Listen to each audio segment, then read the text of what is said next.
I want to tell you about my origin story as natural heart doctor. So I'm a conventionally trained cardiologist after spending 10 years in medical and cardiovascular training. And then I get out into the real world in the biggest group in the state of Arizona, 40 different cardiologists, cardiovascular surgeons, and I was in that group for 3 years at the time. And then I would meet the woman who would open up my eyes to health and wellness. And she is a D.C. doctor of chiropractic. And when I met her, my father was very sick at the time with a Parkinson's-like illness called progressive supranuclear palsy. And I saw sickness all around me in the hospitals, and I meet this doctor of chiropractic, and she says, we're talking, and on our first date, she says, your pharmaceuticals are worthless, your procedures are dangerous, you're killing people, the whole medical paradigm is a sham.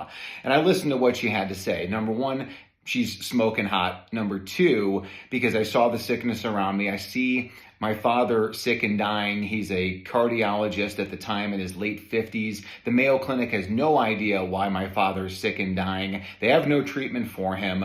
And then I meet this 29-year-old chiropractor, and she tells me all the reasons why my father is sick and dying. Well, I would listen to what she had to say, and I would start to change myself, change my practice, change my life. And eventually I would leave that big cardiology practice and start natural heart doctor. It was all on the premise that she said, you need to become a DC. And I said, wait a second, you want me to become a DC?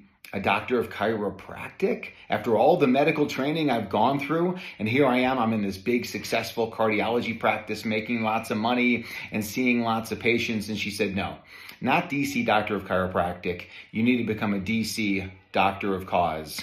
And that's what I did.